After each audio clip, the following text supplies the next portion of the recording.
Real quick before we get started, I wanted to show you guys a little modification that we have made to our Jig Pro jig. Here is what you will receive in the mail, still wrapped in cellophane and everything. This would come in a cardboard tube, wrapped in bubble wrap, really nice. But one thing we noticed when we got ours was that because of these screws and bolts on the bottom, that it doesn't make the bottom flat, and it tends to kind of rock back and forth.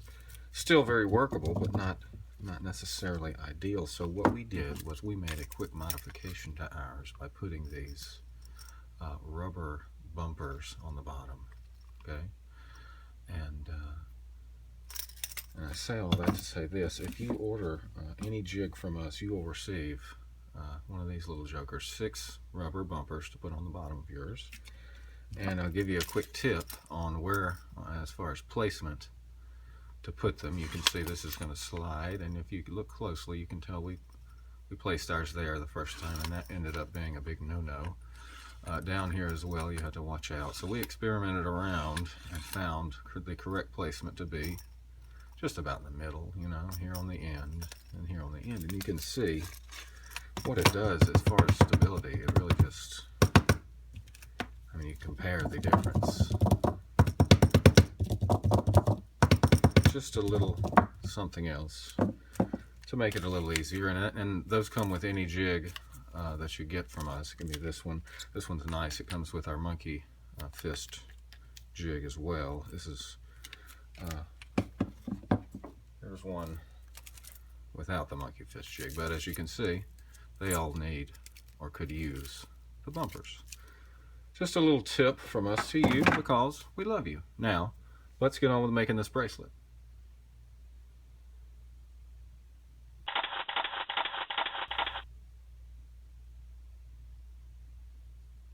Alright, today we're going to be making a bracelet out of red and royal blue. We're going to be using a 3/8 inch buckle and our Jig Pro Shop jig. We sell these, they come in 1/2 inch buckles or 3/8 inch buckles. We replaced our 1/2 inch buckles with 3/8 inch buckles. They still zero out, as you can see, which is nice. We're going to be making a 6 inch bracelet today, so I'm going to go ahead and size my jig up to about 7 1/4, as you can see. Very simple. Pop it in right there, screw it down. Alright, let's see if we can get this initial cow's hitch set up. Alright, we like to do our cow's hitches on the male end, simply because that's what we chose to do. And we like to go in through the top and back up through the bottom. And then we pull this all the way until we get to the singed middle. And we did singe ours. Some people swear by the Manny method. As you can see, we singe ours pretty good there. That's not gonna come apart. Anyway, bring it to the singed portion and pull it back down for a small loop. Make sure it's straight, not twisted. And then we're going to bring our working ends of our cord through the loop to make and I like to leave my singe pretty close to where it's going to be under the wrist by the buckle. So leave it there and pull on the blue end in this case. So we're going to bring that down and get that nice and tight. And so there we have a cow's hitch. And the reason we've chosen this way with the loop up on top is because see the way that it lends itself to the curve that's going to be under your wrist, as you can, if you can tell. Anyway, it's a natural curve, so that's why we chose it that way for a reason. Everybody's got their reasons for doing things. That's ours for doing that.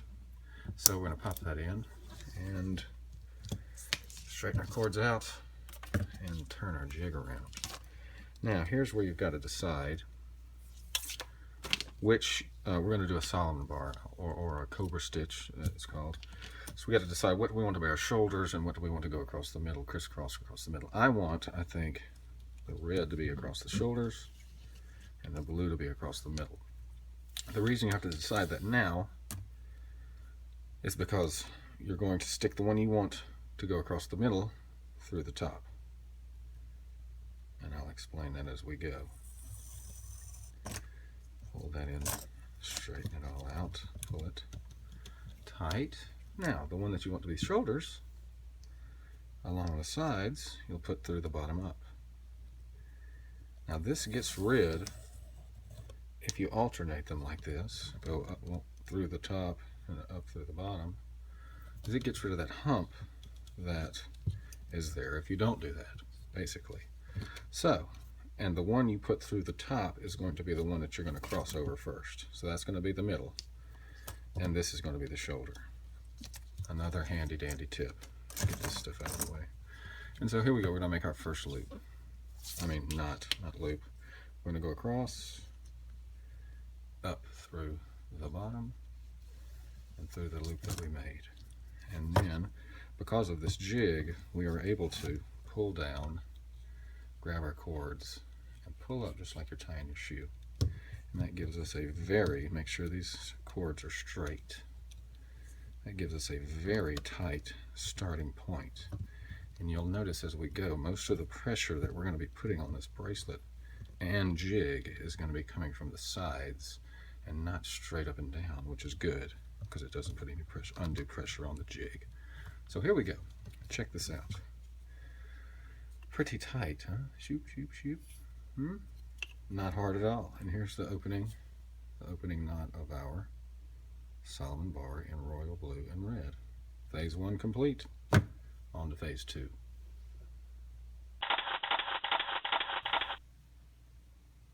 Alright, here we go with phase 2 of our Solomon bar bracelet with our Jig Pro 10-inch jig.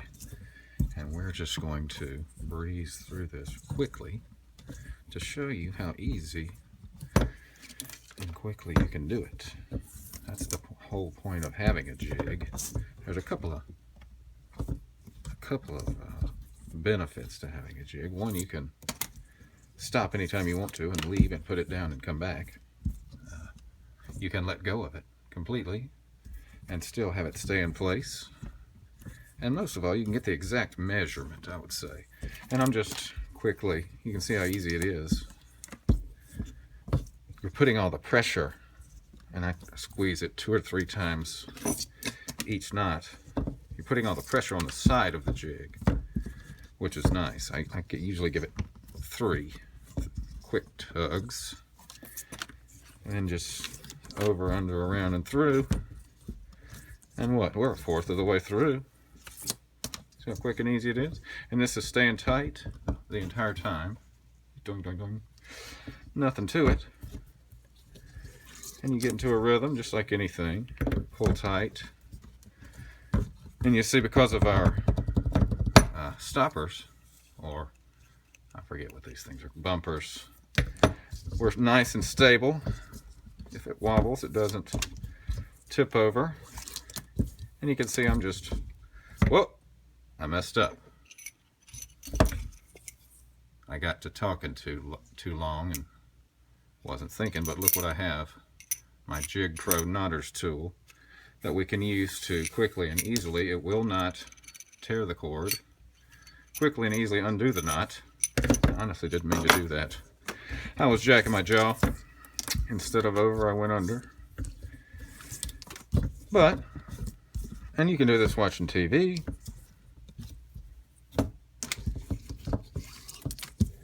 Hanging out with your kids. You can even enlist your kids to help you. As you can see, we're just, what now, about coming up on halfway. 3 quick tugs. You can get that knotters tool, by the way, on our website as well. It holds a metal fid, as you can hear on the inside. Check this out. So I've got a fid, so in case I want to do some real tight knitting. Anyway, just in the side. On we go. I'm not even in the frame anymore. Alright, coming up on halfway for sure.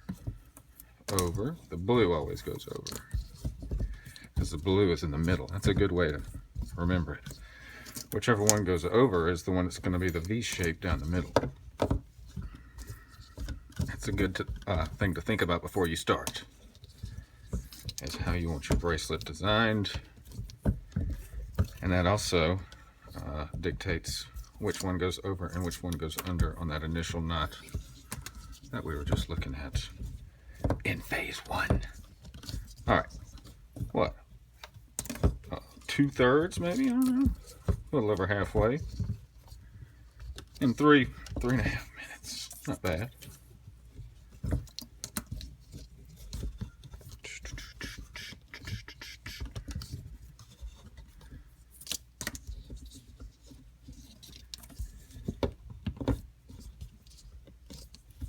There we go. Blue always over.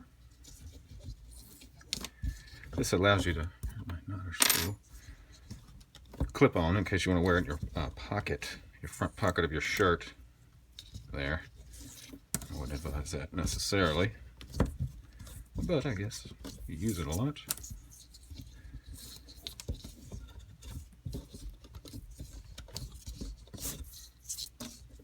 Closing in on it. 4.5 minutes.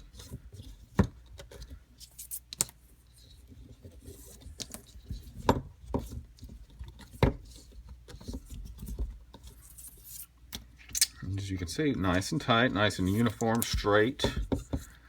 The knots and shoulders, the red portion, nice and in line, not sloppy, one off to the side. All right, here we go. We're going to cross the joint. See if we can get this hid. I like to try to get mine as hid as possible. A lot of times you have to kind of peek under there and get that joker. Whoops. See if that joker's under there. Okay, we're looking good. And as you can see, even as you get close to the end, even, still simple. And I would try to put one more there. Squeeze. Let's see what we can do. Just to give everybody their money's worth. Get it in there. You don't want it to look bunched up. I think that looks good. And you can work that. And nice and uniform. Okay, so what is that, a record? 6 minutes. Not too shabby. There you have it. On to, let's get that straight there. Looks great. On to phase 3, we're going to be cutting and burning. Let's take it off here. So, job well done, Jig Pro. Thanks, guys.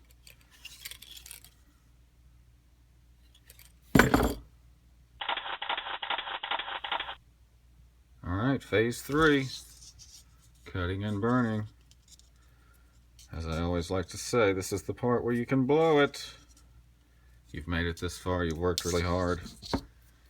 You've used your Jig Pro jig, and you blow it. So we're going to get a little bit, a nice snug little bit. Pulling it while holding, I don't know if I pointed this out before, but I like to just hold my thumb right there while I'm burning, all right? You just boosh, lay it over on its side a little bit, and do not use your finger. Use something else, and we have a nice clean burn. Go over to the other side, give it one last tug. Also pulls that one in tight, first one you did, and you've got a good clean shot at it right here, and not too close. We're holding our thumb, we're booshing it up, we're laying the lighter on the side there, only carefully touching the cord, and there we have it. What do you think, guys? It would go something like that. How easy was that? A total of 7.5 minutes once we got it mounted on. And that is, you could crank these out, no problem. Looks great. Like I said, you can get these on our website. You can get these big jobs here, the double. We offer those too, as well as the kind that come with the monkey fist jig as well. Jig Pro makes a solid product, and we're happy that they are a part of the Stockstill Outdoor family. If you guys like this video, be sure and subscribe to our channel and give it a thumbs up. There are links to all the products below. And as always, thanks for watching, and we'll see you down the road.